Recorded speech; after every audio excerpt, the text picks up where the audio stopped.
નિર્મલા ખૂબ આતુરતાથી બસની રાહ જોઈ રહી હતી. આજે ફરી બસ 2 કલાક મોડી આવી રહી છે. તેને ખૂબ ગુસ્સો આવી રહ્યો છે.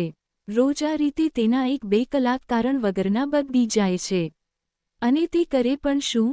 તેના ગામમાં બસ માત્ર પ્રાથમિક શાળા સુધી જ જાય છે. તેનાથી આગળનો અભ્યાસ કરવો હોય તો દૂર શહેરમાં જવું પડે છે.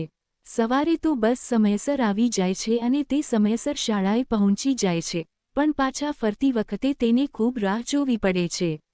આ બસમાં તેના જ ગામના સુંદરકાકા કંડક્ટર છે. તે તેના પિતાજીના સારા મિત્ર પણ છે.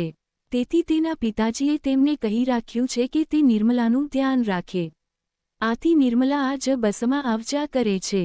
નિર્મલાના પિતાજી ગામની જ શાળામાં માસ્તર છે અને શહેરમાં જે શાળામાં નિર્મલા ભણે છે ત્યાં તેના પિતાજીના એક મિત્ર શિક્ષક છે. શાળા થોડી દૂર તો છે, પણ કોઈ પણ પ્રકારની પરેશાની નથી.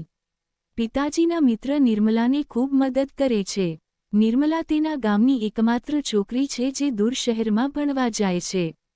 તેના પિતાજીએ તેના માટે પૂરી વ્યવસ્થા કરી રાખી છે, જેથી તેને કોઈ પણ પ્રકારની અસુવિધા ન થાય. અને હવે તો નિર્મલા મોટી પણ થઈ ગઈ છે અને આરામથી આવજા કરી શકે છે. પહેલા તેના પિતાજી તેને બસ સ્ટેન્ડ પર મૂકવા અને લેવા આવતા હતા. નિર્મલાની માતા નિર્મલાના ભણતરની વિરુદ્ધમાં હતી. તેમને લાગતું હતું કે આટલી દૂર છોકરીને મોકલવી યોગ્ય નથી, પણ જ્યારે નિર્મલાના પિતાજીએ તેમને વિશ્વાસ અપાવ્યો કે નિર્મલાને કોઈ પરેશાની નહીં થાય, ત્યારે જ તેમણે નિર્મલાને શહેરમાં જઈને ભણવાની પરવાનગી આપી. નિર્મલા ભણવામાં ખૂબ હોશિયાર છે. નિર્મલા આમ જ હેરાન પરેશાન થઈને આમતેમ જોઈ રહી હતી, ત્યારે તેનું ધ્યાન દૂર એક ઝૂંપડી તરફ ગયું. આ તો પહેલાં અહીં નહોતી, હમણાં જ થોડા સમય પહેલાં બની છે. ઝૂંપડીની સામે એક નાનકડી ચાની દુકાન છે, જ્યાં લોકો ચા પી રહ્યા છે અને અંદર એક બાળક બેઠો ભણી રહ્યો છે. નિર્મલા જુએ છે કે તેના મામા અને તેના પિતા તે બાળકને કોઈકને કોઈક કામ માટે બોલાવી લે છે અને બાળક ઊભો થાય છે અને પછી પાછો જઈને પોતાના ભણવામાં લાગી જાય છે. ત્યાં જ નજીકમાં એક સ્ત્રી કપડાં ધોઈ રહી છે, કદાચ તે તેની માતા છે. બાળકની ભણતર પ્રત્યેની ધગશ જોઈને નિર્મલા ખરેખર પ્રભાવિત થાય છે. આટલા શોરબકોર અને વારંવારના વિઘ્નો છતાં બાળક પોતાનું ભણતર છોડી રહ્યો નથી. તે ઉત્સુકતાવશ તે તરફ આગળ વધે છે અને ઝૂંપડી પાસે જઈને બાળકને બોલાવે છે. તે તરત ઉઠીને તેની પાસે આવે છે અને પૂછે છે, દીદી, તમને ચા પીવી છે? બસ હમણાં જ લઈને આવું. નિર્મલા તેને રોકે છે અને કહે છે, ના, મારે ચા નથી પીવી. હું તો બસ એમ જ અહીં ચાલી આવી. તું કયા ધોરણમાં ભણે છે અને તારું નામ શું છે? બાળક કહે છે, મારું નામ કેશવ છે, પણ બધા મને અહીં કાળુ કહીને બોલાવે છે. દીદી, હું 5મા ધોરણમાં ભણું છું. નિર્મલા કહે છે, હું જ્યારથી જોઈ રહી છું, તારા પિતાજી તને વારંવાર પરેશાન કરી રહ્યા છે, પણ તેમ છતાં તું તારું ભણતર છોડી રહ્યો નથી. લાગે છે તને ભણવા સાથે ખૂબ પ્રેમ છે. કેશવ કહે છે, હા દીદી, મને ભણવું ખૂબ ગમે છે.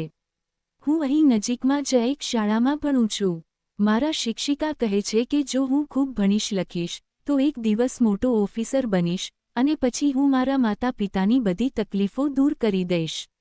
બાળકના વિચારો જાણીને તો નિર્મલા વધુ પ્રભાવિત થઈ અને તેણે કહ્યું, જો તું ઈચ્છે તો હું તને ભણવામાં થોડી મદદ કરી શકું છું. અને કેશવ ખુશી ખુશી પોતાનું પુસ્તક લઈને નિર્મલા સાથે ભણવા બેસી ગયો.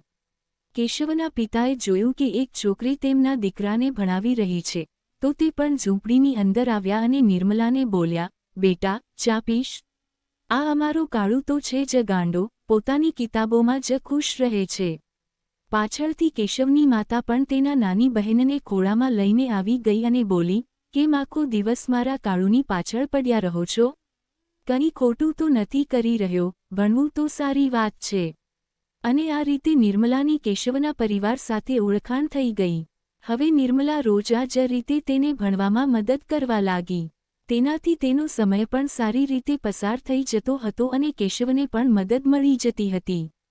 તે તેના માટે નોટબુક પુસ્તકો લઈને આવવા લાગી અને તેણે કેશવનું દાખલ પોતાના શાળામાં જ કરાવી દીધું. સાથે જ તેની ફી પણ માફ થઈ ગઈ, કારણ કે કેશવ ખરેખર ભણવામાં ખૂબ હોશિયાર હતો. અને આ રીતે ધીમે ધીમે 2 વર્ષ વીતી ગયા.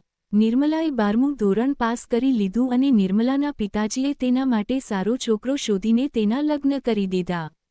કેશવ પણ નિર્મલાના લગ્નમાં તેના પરિવાર સાથે આવ્યો હતો. ધીમે ધીમે કેશવ અને નિર્મલાનો સંપર્ક ઓછો થતો ગયો.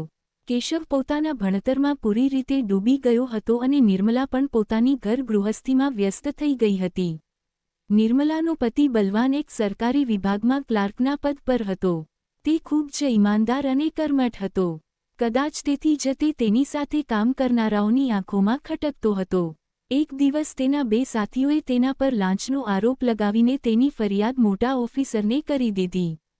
તે બંનેએ ગવાહી પણ આપી કે બલવાન લાંચ લે છે અને તેમણે પોતાની આંખોથી આ બધું થતું જોયું છે. બલવાને ખૂબ પ્રયત્ન કર્યો પણ કોઈએ તેની વાત સાંભળી નહીં અને આખરે વિભાગીય કાર્યવાહી થઈ અને તેને થોડા સમય માટે તેના પદ પરથી હટાવી દેવામાં આવ્યો. નિર્મલા અને બલવાન ખરેખર ખૂબ પરેશાન હતા. તેમને સમજાઈ રહ્યું નહોતું કે તે કઈ રીતે પોતાની નિર્દોષતા સાબિત કરે. આ વાત નક્કી હતી કે બલવાનના બંને સાથીઓ તેની વિરુદ્ધ ગવાહી આપશે અને તેને નોકરીમાંથી કાઢી મૂકવામાં આવશે. કોઈએ બલવાનને સૂચન આપ્યું કે જો તેને પોતાની નોકરી બચાવવી હોય તો તેને તેના માટે લાંચ આપવી પડશે. આ બધું બલવાનના ચરિત્ર અને નિયમોની વિરુદ્ધ હતું. તેણે વિચારી લીધું હતું કે આના કરતાં તો સારું છે કે તે પોતે જ નોકરીમાંથી રાજીનામું આપી દે, પણ સમસ્યા એ હતી કે જો તેની નોકરી જતી રહે તો પછી ઘર કઈ રીતે ચાલશે? આવી સ્થિતિમાં નિર્મલાએ વિચાર્યું, કેમ નહીં તે એકવાર પ્રયત્ન કરીને જુએ, કદાચ મોટા સાહેબ સાથે વાત કરીને કંઈક હલ નીકળી શકે. અને તે વિભાગના સૌથી મોટા ઓફિસરને મળવા માટે પહોંચી ગઈ. તેને ખૂબ મુશ્કેલીથી મોટા સાહેબને મળવાનો સમય મળ્યો અને જ્યારે તે સાહેબને મળવા પહોંચી તો તે જોઈને હેરાન રહી ગઈ. આ બીજું કોઈ નહોતું, કેશવ હતો. કેશવે જ્યારે નિર્મલાને પોતાની સામે ઊભેલી જોઈ તો તે હેરાન રહી ગયો અને તેણે નિર્મલાને પૂછ્યું, દીદી, તમે અહીં કઈ રીતે? ત્યારે નિર્મલાએ તેને બધી વાત વિસ્તારથી જણાવી. કેશવે નિર્મલાને ભરોસો આપ્યો કે તે દોષિતો વિરુદ્ધ કડક કાર્યવાહી કરશે અને તેના પતિ પર કોઈ આંચ નહીં આવવા દે. અને કેશવે પોતાનું વચન નિભાવ્યું. તેણે માત્ર બલવાનને બચાવી જ ન લીધો, પણ બલવાનના બંને વરિષ્ઠ સાથીઓને પણ સજા આપી. તેમને તેમની નોકરીમાંથી કાઢી મૂકવામાં આવ્યા. તો દોસ્તો, આ રીતે આપણે જોયું કે નિર્મલા દ્વારા કરવામાં આવેલી નાનકડી ભલાઈ કઈ રીતે તેના કામ આવી અને તેના પરિવારને તેના કારણે બચાવી લીધો. સાચું જ કહેવાયું છે, કર ભલા તો હો ભલા, સારું કરીશ તો સારું થશે. તેથી સારા કામ કરતા રહો. Please like, share and subscribe. Thanks for watching.